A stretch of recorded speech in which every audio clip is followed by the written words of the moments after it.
তো এটার নাম হচ্ছে, প্রথমটা হচ্ছে রেক্টেঙ্গুলার মার্কিউ টুল, তারপর হচ্ছে ইলেপটিক্যাল মার্কিউ টুল। তো কাজ করার ক্ষেত্রে আপনার এই দুইটা টুলই প্রয়োজন হবে। আমি আপনাদেরকে শুধু এই দুইটা টুল দেখাচ্ছি, আর এইগুলো আপনারা ট্রাই করলে বুঝতে পারবেন। তো এই টুলটা সিলেক্ট করার সাথে সাথে উপরে দেখেন এখানে আমাদের প্যানেলটা, অর্থাৎ এডিট প্যানেলটা এখানে ওপেন হয়ে গেছে। তো এই যে আমাদের প্রথমে এইটা সিলেক্ট করা আছে, তার মানে কি, যদি আমরা একটা রেক্টেঙ্গেল টানি, আপনারা মাউসে ক্লিক করে টান দিলে এরকম রেক্টেঙ্গেল হবে। তো এই রেক্টেঙ্গেল হয়েছে। এখন আপনি এটা যদি ডিলেটে ক্লিক করেন তাহলে এটা ডিলেট হবে। প্লাস হচ্ছে আপনি যদি কন্ট্রোল জেতে ক্লিক করেন, এখানে একটা নতুন লেয়ার, এই যে দেখেন এটা নতুন একটা লেয়ার তৈরি হয়ে গেছে, অর্থাৎ আপনি যেটুকু সিলেক্ট করছেন সেটুকু কপি হয়ে গেছে। তো আপনি যদি আবার ধরেন এখানে একবার সিলেক্ট করলেন, তো এখানে আপনার আরও একটা স্পেস সিলেক্ট করা প্রয়োজন, তখন আপনি যে জাস্ট এটা সিলেক্ট করে আপনি যদি এখানে টান দেন তাহলে এটা সিলেক্ট হবে। তো আপনি যদি তারপরে এই যে এইটাতে সিলেক্ট করেন, তো এখানে মাইনাস চিহ্ন আসতেছে, তো আপনি যেটুকু মাইনাস করে দিবেন সেটুকু এখান থেকে মাইনাস চলে যাবে। এই যে আপনি যেটুকু সিলেক্ট করবেন সেটুকুর মাইনাস চলে যাবে। তারপরে যে এখানে যে অপশনটা আছে দেখেন, এখানে টান দিলে আপনি এই যে যেটুকু ভিতরে রাখবেন সেইটুকুই থাকবে, বাকিটুকু চলে যাবে। যেমন আমি যদি এই যে এইটুকু ভিতরে রাখি, এই যে এইটার আউটসাইডেরটা চলে গেছে। তো সময় দেবে, আশা করি আপনারা এইটুকু বুঝতে পারছেন। তো তারপরে দেখেন এখানে একটা অপশন আছে ফেদার।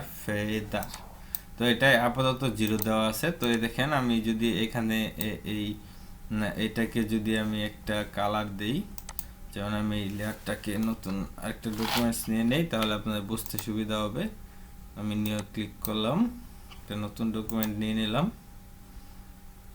তো এই দেখেন আমি প্রথমে একটা নিলাম, রেক্টেঙ্গুলার টুল নিলাম, তারপর এটাকে আমি ডিলিট করে দিলাম। তো ডিলিট করার সময় এখানে দেখেন ফোরগ্রাউন্ড কালার আসছে। তো আমরা ফোরগ্রাউন্ড কালারটাকে চেঞ্জ না দিয়ে ব্যাকগ্রাউন্ড কালারটাকে দিয়ে দিই, যে ব্যাকগ্রাউন্ড কালার, অর্থাৎ যে আমাদের ব্যাকগ্রাউন্ডে রেড কালার দেওয়া আছে এখানে রেড কালার হয়ে যাবে।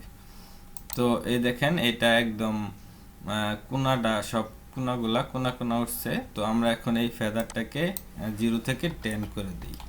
10 করে দিয়ে এখন আবার আমরা এটাকে সিলেক্ট করি। তো আমরা আবার এই পরিমাণ সিলেক্ট করলাম। তো এখন আমরা এটাকে ডিলিট করে দিব, এই যে ব্যাকগ্রাউন্ড কালার। ওকে। তো সময় দিবস, এখন দেখেন এইটা কিন্তু একটু বেঁকে গেছে, প্লাস হচ্ছে এই যে এই রেডটা কিন্তু সরাই গেছে, ব্লেডিং হয়ে গেছে। তো এটাই হচ্ছে ফেদারের কাজ। তারপর এখানে স্টাইল অপশন দেওয়া আছে, এই যে এখানে দেখেন স্টাইল।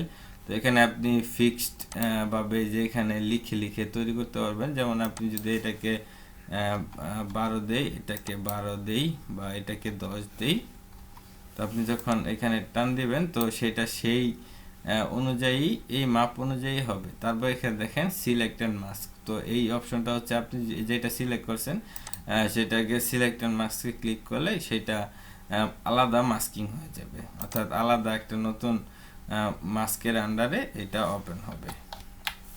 তো সময় দিবস, এই মোটামুটি গেল এই রেক্টেঙ্গুলার মার্কিউ টুল। আর এই ইলেপটিক্যাল মার্কিউ টুল এটাও প্রায় একই রকম, তেমন কোনো ডিফারেন্স নাই। শুধু একটা ডিফারেন্স আছে, সেটা হচ্ছে দেখেন এখানে এন্টি অ্যালায়েন্স একটা অপশন এখানে যোগ হয়েছে।